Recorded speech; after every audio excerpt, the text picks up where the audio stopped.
welcome back everyone, let's go racing! So today we're at the Walton One XC. This is my first ever race, so my goal for today is actually not really to race, I just want to finish it and get the first one out of the way, just see what this is all about. So we're going through the MX part of the Walton One. There's multiple sections, there's like this motocross course, followed by a wood section, and then a quote-unquote enduro section. But it's just basically a few tiny logs, which aren't a problem. But in the higher classes, there's an actual proper enduro section with like massive logs, which are outrageously intimidating for someone as shit as I am. So, yeah. Going along here, straight into some cues, but I'm not being super aggressive, like I said, I'm just scoping it out, seeing what this is about. I just, first one, just get it out of the way, make sure I'm not too nervous, make sure I'm just like, see what I need to improve and what I need to change for next time. There was a lot of things, holy shit, there was a lot of things. So in future, like through this section, I could start revving the bike or shouting at the lady to get out of the way, because I feel like I could easily have got past her, but I was just pottering along behind her. Because, I don't know, I just wasn't being hyper-aggressive right now. I was really enjoying this whole, narrow, twisty, weaving through the trees, like these pine trees kind of section. I've never really ridden through anywhere like this, so the ground is a little bit bumpy. It's not like crazy bumpy. Some other sections later on, going through these woods, are just like really bumpy.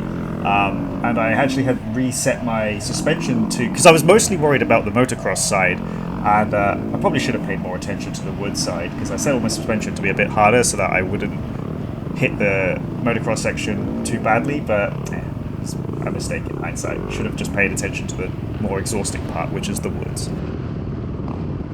So this section is one of the sections where I really should have paid a bit more attention to my setup. For example, I usually run my PSI at like 14 when I'm on the trails, because they're all usually super easy, but it's been raining for the entire week, pretty heavily. And my PSI here, my rear tire, is so high that I had absolutely no grip. So having made a little sneaky pass, I throw the whole fucking thing away because my bike just slides in the mud and falls down this, I don't know, like 1.5 to 2 foot dip, and I couldn't get the bike out. Holy shit. So dumb.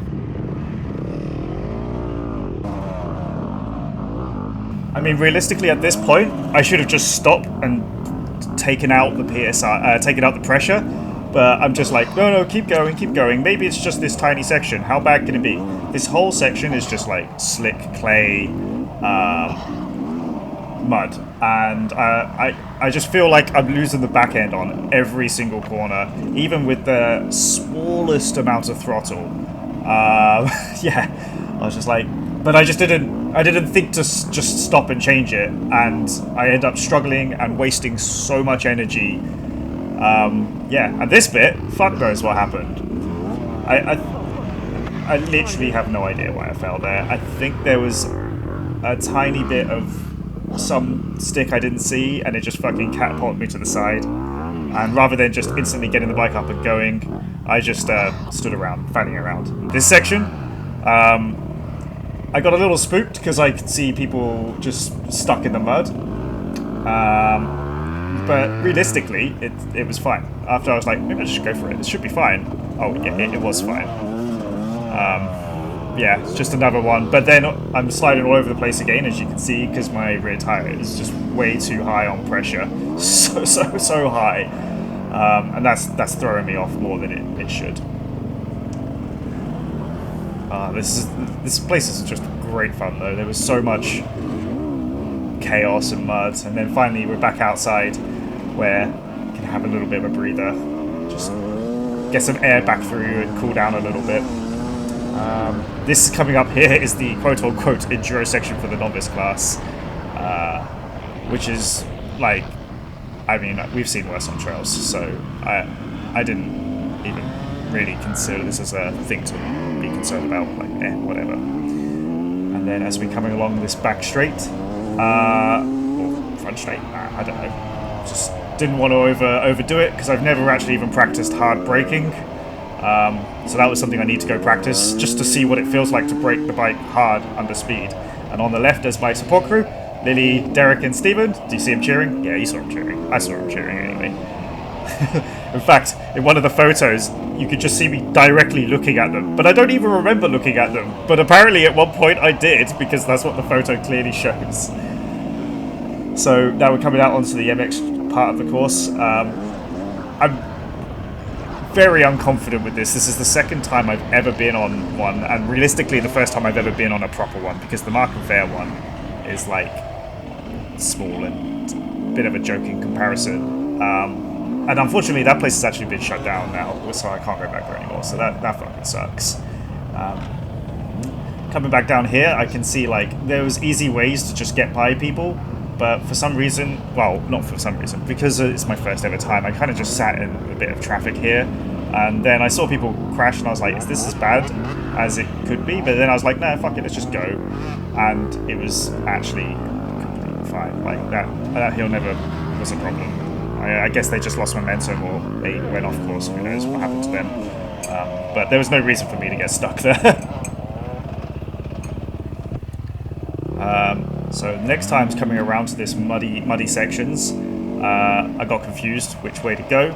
You can see the tape. I should have been paying more attention to the tape than the rider, so I'm just wasting time going the wrong way, so that's another thing.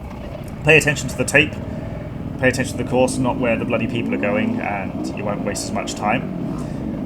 I still haven't downed my PSI, so I'm a little bit like sliding all over the place, as you can see, and I'm just like wondering, is this a good or bad thing? Come through this section, it's slippery, but I make it through, but I can definitely feel like my rear is not gripping at all, so I feel almost a little bit out of control coming through here. And that's where I decide maybe I start thinking maybe I should start letting the pressure down, but I actually don't let the pressure down until quite a bit later.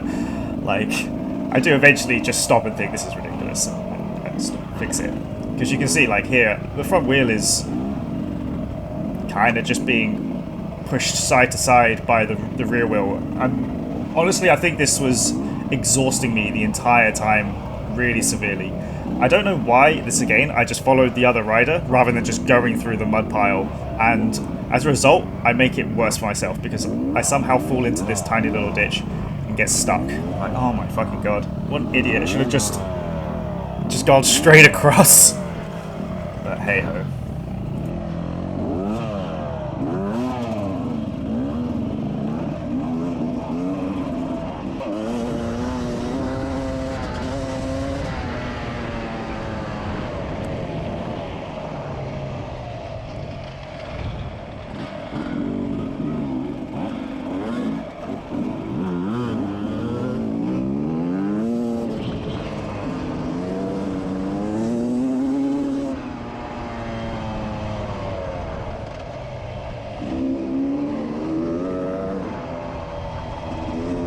Unfortunately, by the time I started feeling really confident coming through here, 5 or 6 laps in, sorry,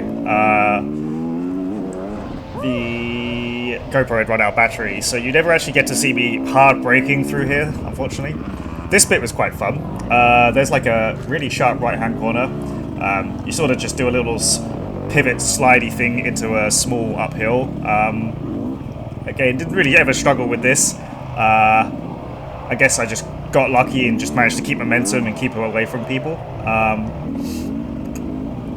This section was really good fun as well. It's really bumpy coming through here, and this was where I was like, oh fuck, why have I got my suspension set up for the motocross place?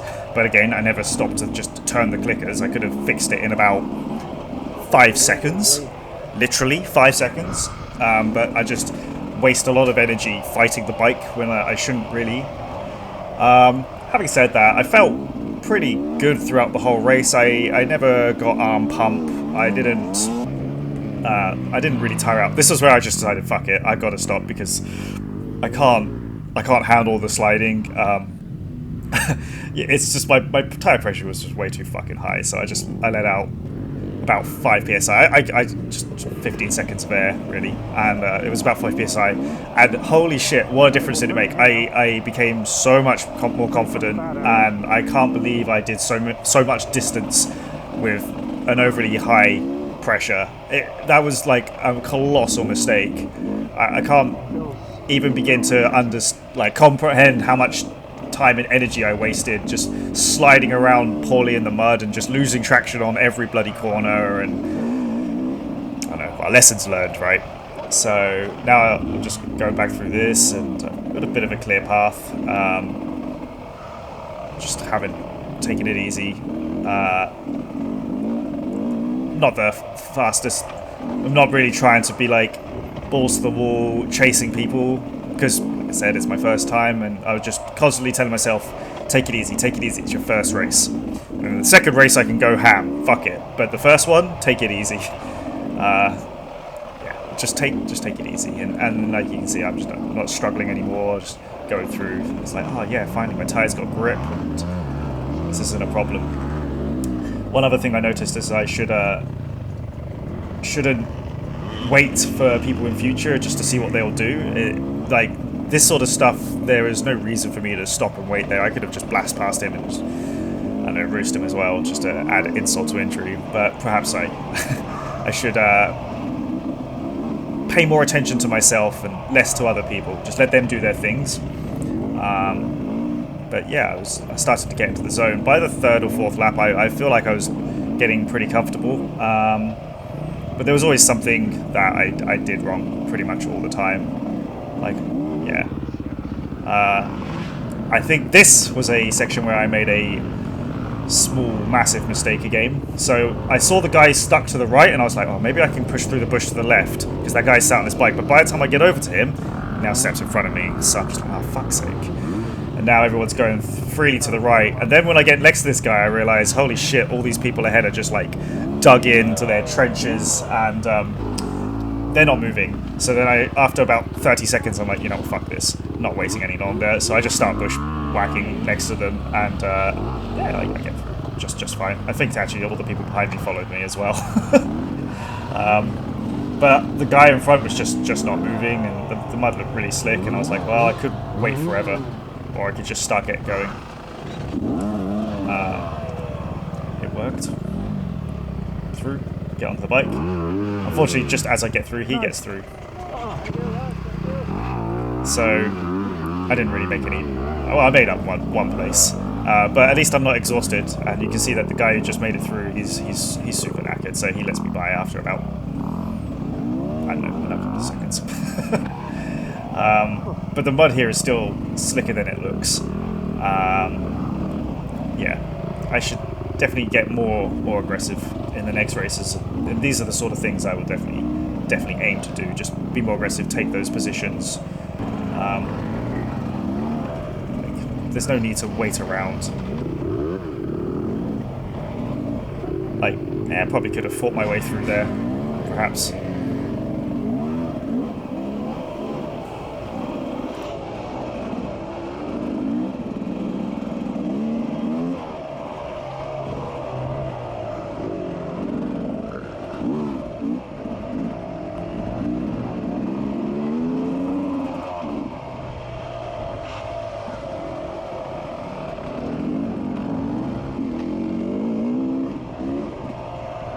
So now I'm starting to feel a bit more confident in my bike and myself, and I'm like trying to make some slightly faster progress, but I'm still not like, you can see that I'm not just full on pinning it, even though I could, and in future I will, but it was just, you know, first race, take it easy. Don't need to go too crazy. Yeah. Man, I fucking love this bike though. I love how it sounds as well. I used to hate the sound of two-strokes, but now that I ride one, I love it. Sounds so good. Sounds so good. Especially when you just like full-on throttle. Yeah. Here's another place I could have probably tried to make a move on this guy. I can't remember how far into the race we are now.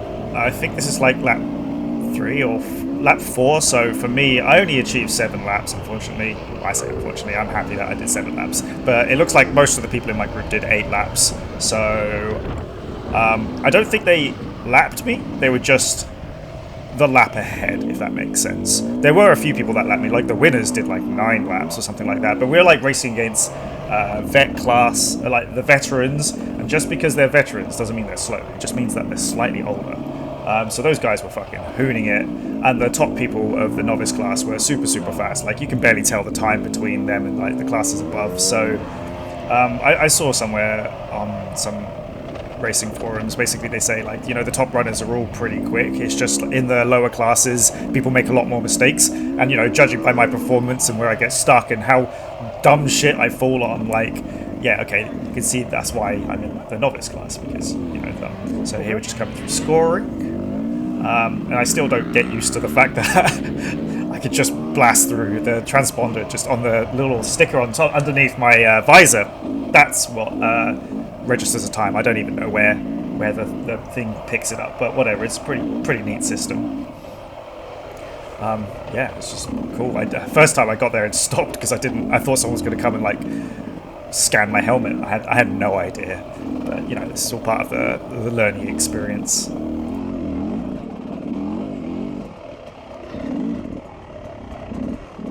So it's starting to get real tight through here, and this is like, I really wish the beta had a slightly better turning circle. That tree that we just passed a little bit further back, that one I saw in another guy's video, it caught him out, where he looked like he was in full lock and just still couldn't make it. And this is 100% the issue of a beta, where it just doesn't have quite as good a turning circle as the KDMs. Yeah, it's just the way it is. I mean, I do have it hits the radiators, the radiator guards, and I'm like thinking, if I took the steering locks out, maybe you'd be able to get like around these corners easier. But then the problem is it just bashes into my radiator guards, and I'm just going to chip the forks apart. So I need to, I don't know, maybe figure a way to take a chunk out the top of my radiator guard without compromising the guard, so that I can turn the steering lock, take the steering stops out and just turn the bike even harder. I don't know, or maybe just get good. Like, who fucking knows? There's so many things. I was watching one of the guys do an actual race of this. They don't do each whoop. They jump between the two together, which is hilarious, because they just go so fast in comparison to me. But I guess that's what you get with years of practice and experience. And here's another thing that is I learned. Don't follow people too close, because they get stuck in the most fucking weird places. I didn't think this was a thing to get stuck, and then like, oh, if I'd gone to the left I could have gone around him, and then by the time he gets going again I can't get to the left, and I'm trying to make a decision. It's like, oh, god damn it, lost 2 places. Oh well. I don't really know what to do about a situation like that in the future. Maybe it's just unfortunate because he got stuck in a very peculiar place. Honestly, I didn't expect him to get stuck. Here, by the 5th and 6th and 7th lap, I just went to the right. It was a much better line. Like, stuff like that I need to look out for on the first lap, or just walk the track in future so I know where these sort of things are. Like, it's so much faster to go to the right. You don't really have to slow down, but to the left, you have to slow down, because otherwise you're going to smash your bars on the tree. That's why they all look smashed up.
you see how much better I went through that section? That's just literally the tire pressure is lower. I can just grip. There's no problem.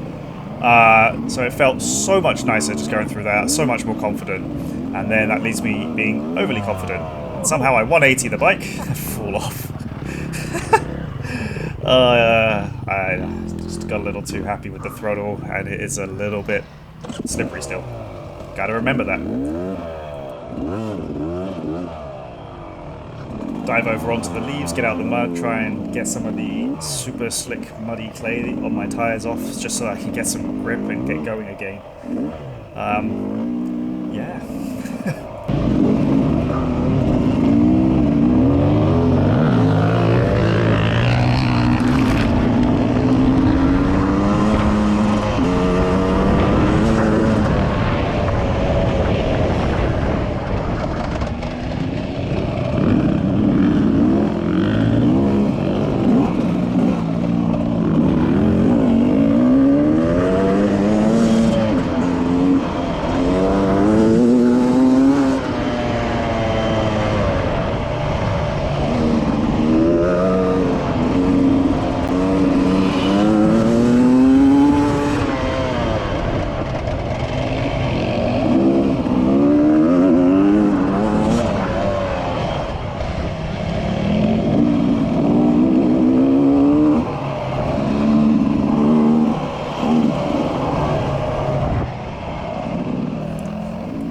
So, as a recap of the day, I came 28th out of 38th for my class and 77th out of 110 overall. I wasn't really pushing the hardest I could because I just wanted to finish the race. That was my only goal for this, just finish. I don't need to do well in my very first race. In the next ones, I'll be a bit more aggressive. A few other things I learned was on the MX parts of the track, just commit with a bit more speed and you'll make it over the jumps. Other things were like, just make sure the tire pressure is lower, especially if you know it's slick. Wave at Stephen there. Chilling out in his hammock. Other things were, if you see a line, don't hesitate, just go for it. Try not to follow people too close, but also look for secondary lines around stuff and expect them to get stuck in the most weird places. See a queue, just force your way through, don't wait. Other than that, I feel like my fitness was okay. I wasn't particularly exhausted, like with my heart rate or anything. The grip was okay. I managed to last 2 hours, so I know I could definitely go harder.